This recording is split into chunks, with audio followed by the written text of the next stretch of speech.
Quantas vezes você pegou seu vape hoje? E quantas vezes você pensou em pegar? Você sentiu aquele impulso, só que teve que se segurar, porque estava em algum lugar que não podia, né? Enquanto você se preocupa se vape faz mal para os seus pulmões, algo mais silencioso está acontecendo alguns centímetros acima dele. No lugar onde você toma decisões. No lugar onde você sente prazer. No seu cérebro. E você provavelmente não percebeu nada. Nos últimos 5 anos, milhões de brasileiros começaram a usar vape regularmente. E a maioria ouviu a mesma narrativa. É melhor que cigarro. É redução de danos. É tecnologia moderna e segura. Tecnicamente, em termos de alcatrão e monóxido de carbono, essa afirmação tem alguma verdade. Mas essa narrativa esconde o verdadeiro problema. O vape é um dispositivo de entrega de nicotina projetado com precisão cirúrgica para fazer uma coisa: manter você usando. E tem mais. Grande parte dos usuários de vape nunca fumaram antes. O mais perturbador: quando pesquisadores compararam o padrão de ativação cerebral de usuários de vape com usuários de outras substâncias viciantes, sabe o que acontece? As mesmas áreas cerebrais se iluminavam. É por isso que nesse vídeo eu vou te mostrar 3 coisas que estão acontecendo no seu cérebro agora. Primeiro, como o vape sequestra seu sistema de recompensas. Segundo, por que você se sente cada vez mais desmotivado, entediado e vazio. E como isso se conecta diretamente com aquele dispositivo no seu bolso. E terceiro, o ciclo invisível que mantém você preso, mesmo quando você decide conscientemente que quer parar. No final, você vai entender por que aquela sensação de que nada mais é interessante tem relação direta com o fato de ter ensinado para o seu cérebro que a única fonte confiável de prazer cabe na sua mão. Vamos começar pelo mais importante: o sequestro.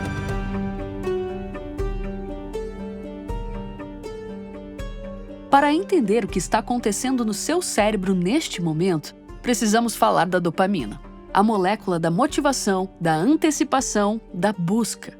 É o neurotransmissor que diz: precisamos ir atrás disso. Ela evoluiu para te fazer buscar comida quando estava com fome, abrigo quando estava com frio, conexão quando estava sozinho. Coisas necessárias para a sobrevivência. Seu cérebro desenvolveu esse sistema ao longo de milhões de anos com uma calibragem muito precisa. O vape quebra essa calibragem e faz isso em 7 segundos. Vamos acompanhar o que acontece quando você dá uma tragada. O vapor de nicotina entra nos seus pulmões, atravessa os alvéolos pulmonares em temperatura controlada, cai na corrente sanguínea e chega ao seu cérebro em menos de 7 segundos. Para você ter uma ideia de quão rápido isso é, heroína intravenosa leva 15 segundos. Quando a nicotina chega ao cérebro, ela se encaixa em receptores específicos e dispara uma cascata de neurotransmissores. A dopamina é liberada em picos muito acima do nível normal. E aqui está o problema: seu cérebro não foi feito para processar picos tão altos, tão rápidos, tão repetidamente. Pensa comigo. Recompensas naturais funcionam diferente. Quando você faz exercício, come uma comida gostosa ou tem uma conversa interessante, a dopamina sobe gradualmente, fica elevada por um tempo e volta ao normal aos poucos. É como uma colina suave. Seu cérebro processa isso como um "isso foi bom, vale a pena fazer de novo". O vape cria um pico que parece mais uma montanha russa. Subida vertical, descida abrupta. E seu cérebro não sabe como processar isso. Então ele faz a única coisa que sabe fazer: se adapta. A adaptação se chama downregulation. É quando o seu cérebro, para se proteger desses picos artificiais constantes, reduz o número de receptores de dopamina disponíveis. Isso funciona, mas cria um pequeno efeito colateral. Com menos receptores funcionando, as recompensas naturais da vida, aquela música que você adorava, aquele hobby que te animava, começam a aparecer sem graça. E quando o efeito da nicotina passa, quando a queda do pico vem, seus níveis de dopamina ficam abaixo do seu normal. E aí que vem o famoso "preciso dar uma tragada". É por isso que você pode estar numa festa com pessoas que você gosta, fazendo coisas que deveria curtir e sentir que algo está faltando. Não está faltando diversão, está faltando a capacidade neurológica de processar diversão nos níveis que você costumava processar. E aí você dá outra tragada, não por prazer, por restauração temporária da capacidade de sentir prazer. Sem o vape, tudo fica alguns graus abaixo do que costumava ser satisfatório. Agora, você pode estar pensando, mas isso deve acontecer com qualquer coisa viciante, né? Por que o vape é diferente? A resposta está no design. O vape não foi criado apenas para entregar nicotina. Foi criado para entregar nicotina de uma forma que torna impossível para o seu cérebro regular o consumo.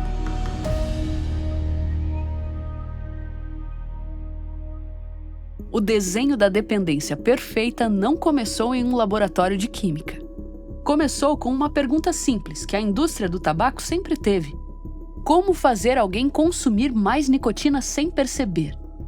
A resposta estava em resolver 3 problemas de uma vez: aumentar a concentração, eliminar os sinais de alarme do corpo e remover qualquer sinal natural de parada. O vape resolveu os 3. Vamos começar pelos números que a indústria não destaca nas embalagens coloridas. Um cigarro tradicional entrega uma quantidade específica de nicotina por unidade. Um pod de vape pode entregar concentrações muito maiores. Mas concentração alta sozinha criaria um problema. Seu corpo rejeitaria. Nicotina pura é alcalina e causa irritação intensa na garganta. É por isso que você tosse na primeira tragada de cigarro. É o alarme do seu corpo dizendo: isso não deveria estar aqui. A indústria descobriu como desativar esse alarme. A solução se chama nicotina de sal.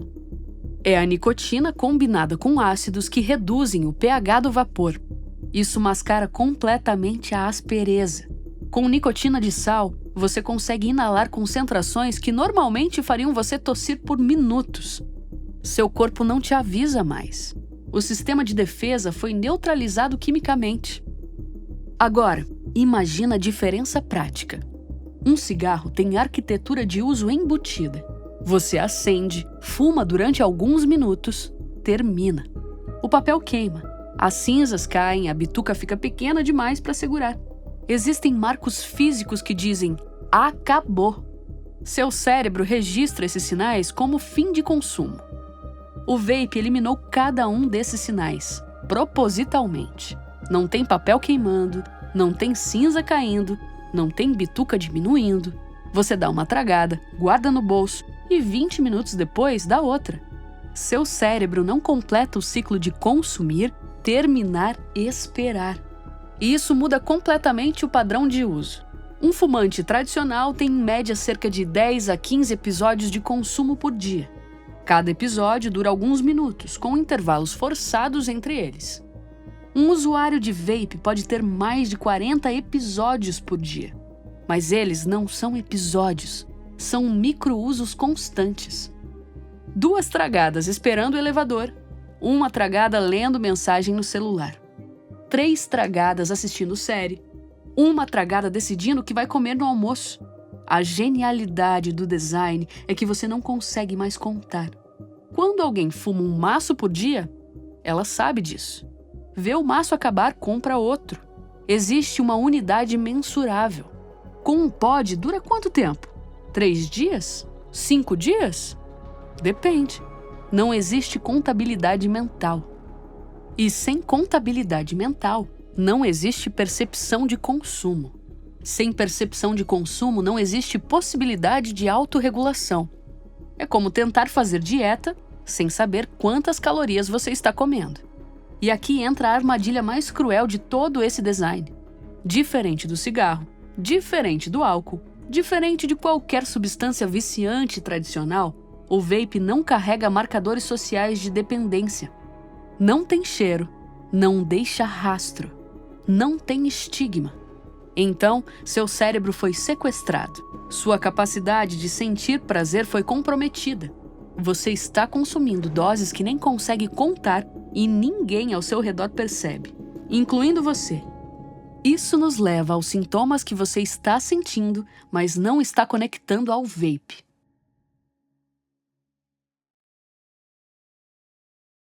Eu vou fazer algumas perguntas e quero que você seja honesto agora. Nos últimos meses, você tem sentido que as coisas que costumavam te animar agora parecem sem graça? Que você precisa de mais esforço para se interessar por hobbies, conversas e até mesmo as séries que você adorava? Você tem sentido irritabilidade que aparece do nada? Uma sensação de que está funcionando no piloto automático, fazendo as coisas mecanicamente, sem sentir aquele interesse genuíno? Se você respondeu sim para pelo menos algumas dessas perguntas, o que você está experienciando tem um nome científico: anedonia. E provavelmente tem muito mais relação com aquele dispositivo no seu bolso do que você imagina. Anedonia é a incapacidade de sentir prazer em atividades que costumavam ser prazerosas. Não é tristeza exatamente. É mais como se alguém tivesse tirado a saturação das cores da sua vida. Tudo fica em tons mais acinzentados. E isso é consequência direta daquele downregulation de receptores de dopamina que explicamos no primeiro pilar. Com menos receptores funcionando, experiências normais da vida não conseguem mais gerar as mesmas sensações de satisfação. Mas não é só isso. O buraco é muito mais embaixo. Além da anedonia, você também pode estar sentindo, por causa do vape, sintomas cognitivos, dificuldade de concentração, memória de trabalho reduzida. Aquela sensação de névoa mental onde você sabe que deveria estar mais presente, mais atento, mas parece que está funcionando com menos processamento. Sintomas motivacionais, procrastinação crônica, especialmente para coisas que não são urgentes, mas são importantes. Falta de energia mental mesmo quando seu corpo está descansado. Sensação de estar sempre sem vontade para começar projetos ou manter disciplina com qualquer coisa. Sintomas sociais. Preferência crescente por ficar sozinho. Não porque você não gosta de pessoas, mas porque interação social parece exigir um esforço que você não consegue sustentar conscientemente. A questão é: por que você não conecta esses sintomas ao vape? Primeiro, porque dependências tradicionais têm marcadores visíveis. Alcoolismo tem hálito, tremor, ressaca. Dependência de cigarro tem cheiro na roupa, dentes amarelados, tosse crônica. Esses sintomas funcionam como alarmes, tanto para a pessoa quanto para o seu círculo social. Vape não deixa rastro. Vapor se dissipa. Não há odor residual. Você pode usar no banheiro, no carro, no quarto, no trabalho. Ninguém ao seu redor percebe. E quando não há marcadores externos, é muito fácil não fazer a conexão entre uso e sintomas. Segundo, porque o vape é percebido como mais seguro que o cigarro. Por isso, você não investiga se aquela desmotivação crescente tem relação com o dispositivo que você usa 50 vezes por dia. Terceiro, e mais importante, o vape cria um ciclo que mascara os próprios sintomas que causa. Funciona assim. Você sente vazio, desmotivação, irritação, que são sintomas da downregulation de dopamina. Aí você dá uma tragada. A nicotina dispara picos artificiais de dopamina e você sente alívio temporário. Você volta a se sentir normal. Só que esse sentimento é apenas a ausência temporária dos sintomas de abstinência que você nem sabia que estava sentindo. Quando o efeito passa, você volta ao estado de baixa dopamina. Só que agora um pouco pior, porque você usou mais nicotina e causou mais downregulation. Então você sente mais vazio, mais irritação, mais desmotivação. E dá outra tragada.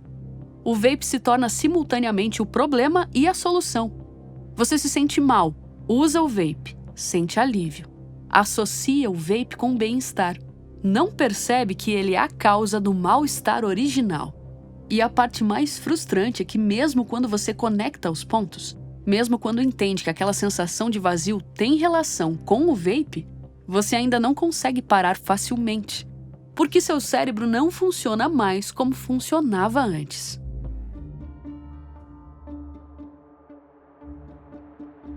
O mais frustrante em toda essa situação é que, mesmo depois de entender a neurociência, mesmo depois de conectar os sintomas do vape, mesmo depois de decidir conscientemente que quer parar, você provavelmente não vai conseguir na primeira tentativa.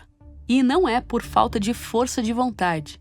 É porque você não está lutando apenas contra um hábito. Você está lutando contra um sistema projetado especificamente para ser inquebrável. Um ciclo invisível que opera abaixo do nível da sua percepção consciente. O fumante tradicional tinha um padrão claro. Acendia um cigarro, fumava por alguns minutos, terminava. Intervalos forçados aconteciam.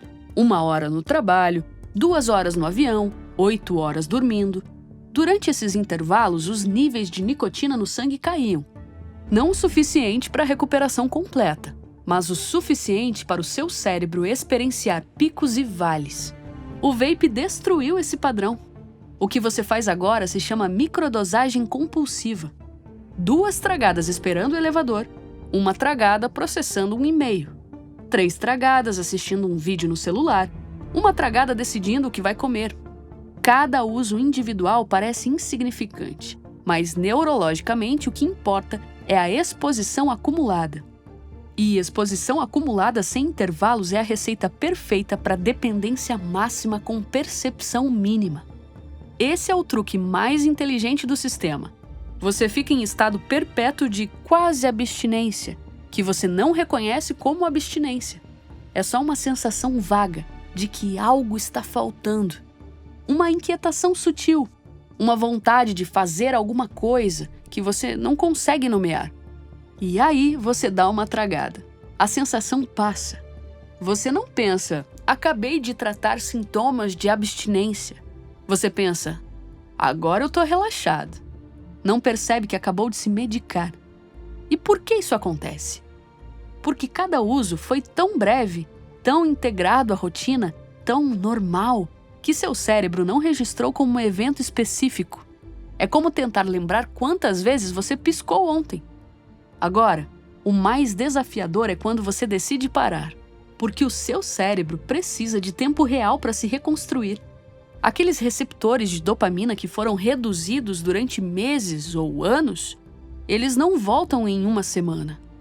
Isso significa que durante pelo menos 6 meses você vai estar vivendo com hardware de prazer danificado. Comida vai ter menos sabor. Música vai ter menos impacto. Conversas vão parecer menos interessantes. Trabalho vai ser mais entediante. Não porque essas coisas mudaram, tá? Seu sistema de processar recompensas está em manutenção. E é aqui que a força de vontade sozinha falha. Força de vontade é um recurso finito. Ela se esgota ao longo do dia. E quando você está tentando funcionar com 30% da capacidade normal de sentir prazer e se motivar, cada decisão consome mais força de vontade do que o seu normal.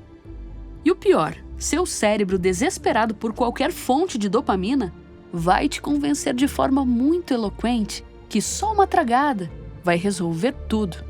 E tecnicamente, vai mesmo, só que temporariamente. Os poucos receptores que restam são hipersensíveis.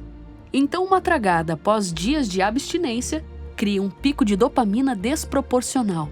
Você sente um alívio imenso e seu cérebro registra. Essa substância resolve o problema da anedonia instantaneamente. E agora ele tem dados confirmando que nicotina é solução, não problema. Isso parece desesperançoso? Não deveria. Entender como o sistema funciona é o primeiro passo para trabalhar com ele, não contra ele. Porque quando você para de lutar contra uma versão imaginária do problema e começa a trabalhar com a realidade neurológica dele, suas chances de recuperar o controle aumentam drasticamente. Isso não quer dizer que será fácil, muito pelo contrário. Mas a neuroplasticidade permite a recuperação dos receptores. Durante os primeiros meses sem nicotina, você vai experimentar o seu cérebro operando com densidade reduzida de receptores de dopamina. Coisas que costumavam te dar prazer vão parecer sem graça. A questão é se você consegue passar por esse período desafiador para retomar o controle e ter uma vida mais saudável. E uma coisa que pode te ajudar a lidar com isso é ter um grupo de apoio, família, amigos e pessoas que te deem suporte. A comunidade do reservatório de dopamina é um lugar que pode ser muito bom para você se inspirar, aprender e buscar motivação quando faltar. Lá dentro também temos aulas mais aprofundadas sobre o sistema de recompensa e como retomar o controle dele. Para assinar, é só clicar no primeiro link da descrição. Uma última coisa. Se você conhece alguém que usa vape e tem apresentado sintomas de desmotivação, irritabilidade ou perda de interesse em coisas que costumava gostar, compartilhe esse vídeo. Essa pessoa pode estar enfrentando exatamente o que você acabou de descobrir, mas sem saber que existe conexão. Informação não força mudança, mas permite escolha consciente.